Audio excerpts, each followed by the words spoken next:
Hai hai, shalom buat kita semua, komponen pelayanan UKM KMK UP Fakultas Pertanian USU. Ya, jadi hari ini kita akan mendengarkan podcast doa dengan tema semua tentang doa. Ya, kalau kita berbicara tentang doa, aku rasa semua kita tahu apa itu doa, bagaimana cara berdoa, dan mengapa kita harus berdoa ya. Ya kan terlebih buat kita-kita yang mengaku adalah anak Tuhan loh. Berdoa itu seharusnya sudah menjadi suatu lifestyle gitu, ataupun gaya hidup kita lah. Jadi doa adalah sarana kita untuk berkomunikasi dan membangun relasi dengan Allah. Relasi itu bermacam-macam ya, ada yang baik, ada yang buruk, tapi kita bicara yang baik-baik aja deh. Nah, relasi yang baik itu ditandai dengan komunikasi dan persekutuan yang baik dengan Tuhan dong. Ya sama kayak kita-kita juga. Kalau hubungan kita baik, pasti ditandai dengan pembicaraan yang menyenangkan, kejujuran satu sama lain, dan juga saling berbagi suka dan duka. Nah, kalau di Alkitab, kita juga bisa melihat bagaimana orang-orang yang dipilih Allah menyaksikan doa-doa mereka sebagai perjalanan bersama Allah.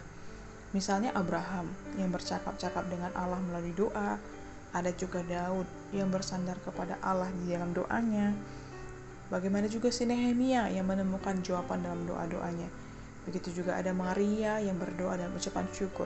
Bahkan Daniel yang kita sama-sama tahu ya, yang tetap berdoa bahkan dalam kondisi yang menuntutnya untuk tidak berdoa. Jadi melalui kisah-kisah mereka ini nih, kita bisa melihat ada banyak sekali cara, sikap, contoh, dan bentuk doa yang dapat kita temui di dalam Alkitab. Nah, lalu bagaimana dengan kita?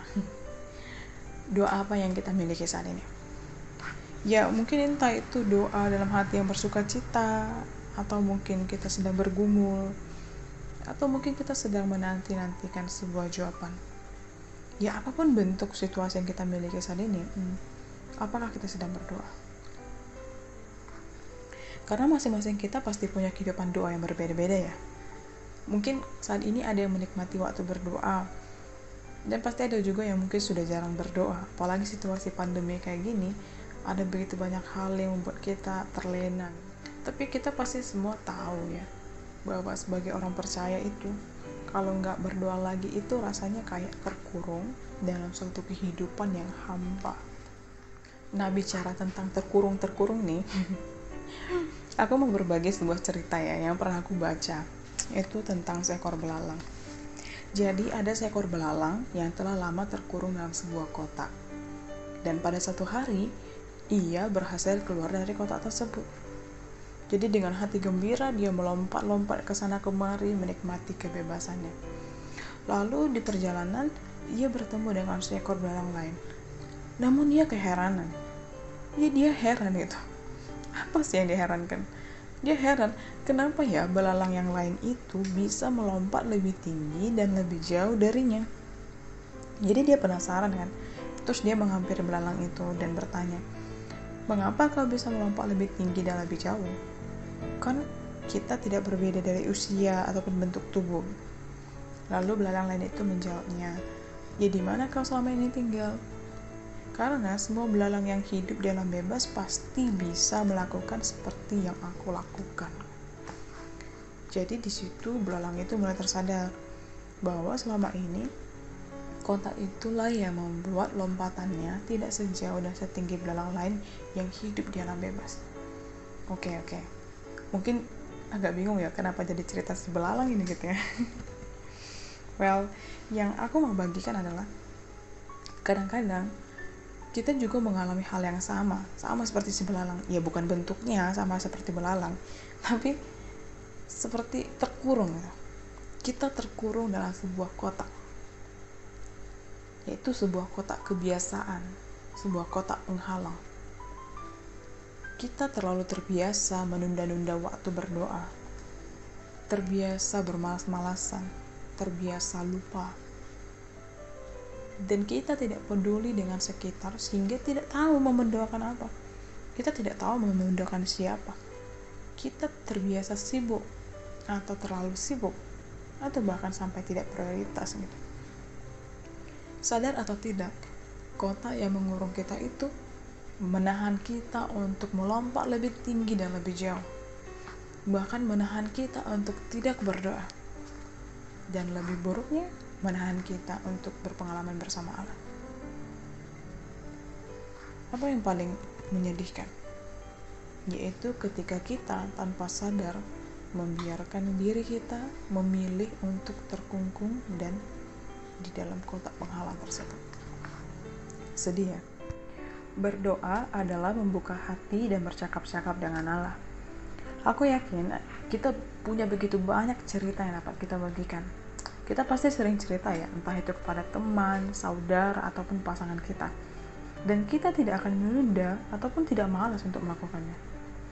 Tapi seberapa banyak yang dapat kita bagikan kepada Tuhan? Seberapa banyak yang dapat kita ceritakan kepada Tuhan? Seberapa sering kita datang kepada Tuhan untuk berbagi, bercerita kepada Tuhan? Doa kita harusnya mengalir sebagai ungkapan hati yang terdalam dan disampaikan apa adanya. Dengan demikian, saat berdoa itu menjadi saat yang penuh keterbukaan dan keakraban dalam persekutuan dengan Allah. Ya, itulah yang menunjukkan relasi kepada Tuhan. Kita akrab, kita terbuka, kita bersekutu kepada Tuhan. Dan itu dapat ditunjukkan melalui doa-doa kita. Bagaimana? Ya, ketika kita menyembah kepada Allah. Ketika Dia kita ketahui sebagai Allah yang mulia, pemilik kehidupan kita. Kita datang dan mengucap syukur kepada Allah. Sebab kita merasakan semua kebaikan dan perbuatan tangan-Nya dalam hidup kita. Bahkan kita dengan kerendahan hati datang dengan mengaku dosa dalam kejatuhan-kejatuhan kita. Dan setiap kerinduan kita memohon kepada Allah supaya Allah menunjukkan jawabannya dan menyatakannya seturut dengan kehendak-Nya. Itu semua menunjukkan bagaimana kita berrelasi kepada Allah di dalam doa-doa kita. Jadi jika saat ini kita bertanya kepada diri kita, relasi kita dengan Allah yang seperti apa yang ditunjukkan oleh kehidupan doa kita saat ini? Apakah kita memiliki hidup yang berdoa?